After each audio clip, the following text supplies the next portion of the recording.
আওয়ামী লীগকে স্কেপগোট করা হচ্ছে। পলিটিক্যাল ল্যাঙ্গুয়েজ খুব দূষিত হয়ে পড়তেছে। ২ বছর যে সময় লাগবে না, এটা কিভাবে আপনারা ভাগ করতেছেন বা তার পরবর্তী ঘটনাগুলো কি? মানে বাংলাদেশ এখন নানা সংকটের মধ্যে আছে, যেটা আমাদের কাছে দৃশ্যমান। দেশের ভিতরে আইন শৃঙ্খলার জটিলতা আছে, রাজনৈতিক বিভাজন আছে, চাঁদাবাজি বলতে যা বোঝায় সন্ত্রাস মব, মোটামুটি সেটাও উদ্বেগজনক অবস্থায়। অর্থনীতিতে মূল্যস্ফীতি চলছে, ব্যাংকিং খাতে রয়েছে অনিয়ম, তারপরে গ্যাস বিদ্যুৎ মহাসংকটে। ইতিমধ্যে 900 টেক্সটাইল মিল বন্ধ হয়ে গেছে। তারপরে বৈদেশিক মুদ্রার রিজার্ভ রেমিটেন্স কিছুটা স্বস্তি আছে, কোনো সন্দেহ নাই, কিছুটা স্বস্তি আছে। এরপরে আন্তর্জাতিক অঙ্গনে বাংলাদেশের সামনে বড় চ্যালেঞ্জ আছে, অনেক চ্যালেঞ্জ। ভারতের সঙ্গে সম্পর্ক এখন সংবেদনশীল। শেখ হাসিনার ভারত অবস্থান এবং তার প্রত্যর্পণের দাবি দুই দেশের সম্পর্কের অন্যতম বড় ইস্যু হয়ে আছে।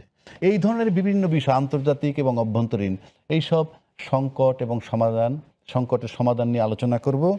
এবং এই আলোচনা পর্বে শুরুতেই যদি আমি আসি, শুরুতে আমি আসব জনাব মাহবুব কামাল ভাইয়ের কাছে।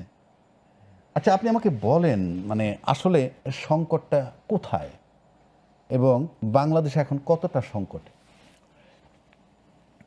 সংকট, আমি রাজনৈতিক সংকট খুব একটা দেখছি না, ঠিক আছে? কারণ এনসিপি, জামাত তাদের এবং বিএনপির সঙ্গে সাপে নেউলে সম্পর্কটা এখন নাই আপাতত। সম্ভবত এটা শেখ হাসিনার যে ডিসেম্বরে আসার যে প্রতিশ্রুতি, সেইটার উপর ভিত্তি করে হয়তো ফ্যাসিবাদ ঠেকাও এই ধরনের একটা ঐক্য এখন চলতেছে। ফলে রাজনৈতিক সংকট আমি খুব একটা দেখছি না। সংকট আছে টুকটাক, যেমন পলিটিক্যাল ল্যাঙ্গুয়েজ খুব দূষিত হয়ে পড়তেছে। মানুষ, রাজনীতিবিদরা পর্যন্ত ডেসপারেট হয়ে যাচ্ছে, ভাষা খুব নিম্নমানের ভাষা প্রয়োগ করা হচ্ছে ইত্যাদি। এগুলি কিছু সংকট আছে, কিন্তু মোটা দাগে রাজনৈতিক সংকট আপাতত নেই। মানে ডিসেম্বর পর্যন্ত আমার মনে হয় না কোনো রাজনৈতিক সংকট থাকবে। সংকটগুলোকে আমি মোটা দাগে 3টা ভাগে ভাগ করতে চাই। একটা হচ্ছে মবতন্ত্র, একটা হচ্ছে জ্বালানি সংকট, একটা হচ্ছে অর্থনীতি, 4টা সরি, আরেকটা হচ্ছে ফরেন পলিসি। মোটা দাগে মব, জ্বালানি, অর্থনীতি এবং ফরেন পলিসি, এই 4টা মোটা দাগে সংকট বিরাজ করতেছে। আমি জ্বালানিটা একটু বলি না, এটা খুব নাকি আমি এটা কি বলেন, আমরা ছোট ছোট হ্যাঁ, প্রশ্ন, ছোট ছোট উত্তর। হ্যাঁ। না, জ্বালানিটা একটু বড় হবে। সেটা হচ্ছে যে, দেখেন, বিএনপির যে নির্বাচনী ইশতেহার না, সেটা আমি পড়ছি, এই টকশো করার প্রয়োজনেই পড়ছি। সেখানে বলা হয়েছিল যে মানে 2030 সাল নাগাদ আপনার বিদ্যুৎ ও জ্বালানি খাতে উৎপাদন ও সঞ্চালন সক্ষমতা বাড়িয়ে 35,000 মেগাওয়াটে উন্নীত করা হবে বিদ্যুৎ ক্যাপাসিটি, ঠিক আছে, 2030 সাল নাগাদ। এবং সঞ্চালন লাইন 25,000 সার্কিট কিলোমিটার সম্প্রসারণ করা হবে। এটা কিন্তু বিএনপির ইশতেহারে আছে। ওখানে কিন্তু বলা নাই যে শেখ হাসিনার আমলে বিদ্যুৎ খাতে যে সমস্ত সংকট তৈরি হয়েছিল, যে সমস্ত প্রবলেম তৈরি হয়েছিল, সেগুলির কথা কিন্তু বলা নাই। তারা স্ট্রেট ওয়ে বলছে যে আমরা 230 সালের মধ্যে এটা করব। এখন আমরা শুনতেছি, যেহেতু বিদ্যুৎ নেই, গ্যাস নেই, এখন শুনতেছি যে সব ফ্যাসিবাদ ধ্বংস করে দিয়ে গেছে। তাইলে যদি ফ্যাসিবাদ ধ্বংস করে দিয়ে থাকে, তাহলে আপনাদের নির্বাচনী ইশতেহারে ওই কথাটা কেন বলছিলেন?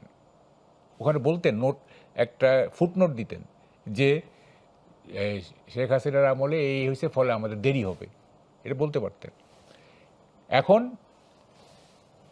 আওয়ামী লীগকে স্কেপগোট করা হচ্ছে। স্কেপগোট, আমি এটা একটু ব্যাখ্যা করি। স্কেপগোট, স্কেপগোট শব্দটা আসছে এইভাবে, 400-500 বছর আগে খ্রিস্টান ধর্মযাজকরা বলতেন, মনে করতেন যে মানুষ যে পাপ করে সেটা ছাগলের কারণে, এবং তারা ছাগলকে মরুভূমিতে পাঠায় দিতেন। ওখান থেকে আসছে স্কেপগোট, অর্থাৎ নিজের দোষ অন্যের ঘাড়ে চাপানো। এটা নানাভাবে হয়। যেমন ধরেন একটা কোম্পানি, না, কোম্পানিটা লস করলো, ফেল করতেছে।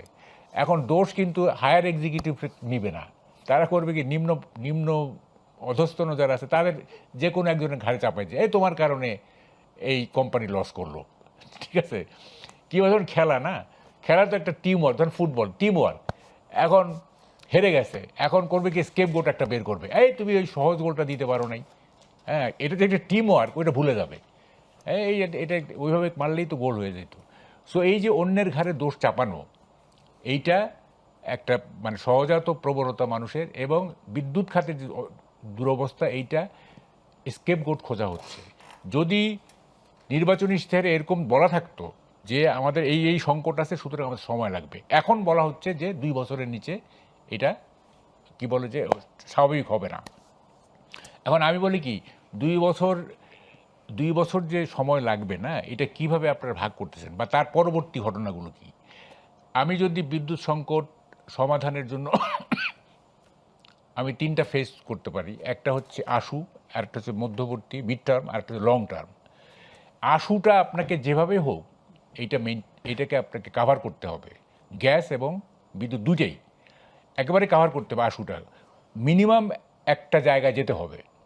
আমাদের যে আপনার প্ল্যান্টের যে স্ট্রাকচারাল যে অ্যাডভান্টেজ, সেইটা 30,000 মেগাওয়াট পর্যন্ত আমরা উৎপাদন করি, যে স্ট্রাকচার আছে, হ্যাঁ এইটা বুদ্ধি খাটাইলে, মেধা খাটাইলে এবং মনোযোগ দিলে এখান থেকে আউটপুট বের করা সম্ভব। কিন্তু আমাদের পলিটিশিয়ানরা হয়েছে কি, রাজনীতি নিয়ে এত বেশি ব্যস্ত থাকে যে তারা এইসব জিনিস নিয়ে ভাবার সময় পায় না, অথবা লেখাপড়া করার সময় পায় না। সকালে উঠে দেখে যে 100 লোক গেস্ট রুমে বসে আছে, তা কেমনে এগুলি নিয়ে চিন্তা করবে? যে স্ট্রাকচারাল অ্যাডভান্টেজ আছে সেটাতে 30,000 মেগাওয়াট, এটা সম্ভব। 30 অলরেডি আছে। এই 30,000 মেগাওয়াটের যে স্ট্রাকচার, সেখান থেকে আউটপুট বের করা খুব বেশি কঠিন কিছু না, একটু চেষ্টা করলে এটা পারা যায়। আমি মনে করি যে এটা করতে হবে। তবে এটাও ঠিক যে ধরেন তাল গাছের আগায় উঠতে গেলে কিন্তু কোনো শর্টকাট রাস্তা নাই, বুঝছেন?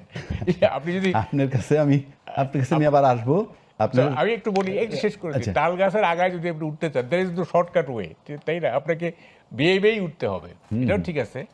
এখন আপনাকে এই আর মিড টার্ম যেটা না, প্রধানমন্ত্রী বলছেন যে পার্লামেন্টে উনি 10 বছরের একটা প্ল্যান দিবেন জ্বালানি সিকিউরিটি, সেটা আমরা দেখি।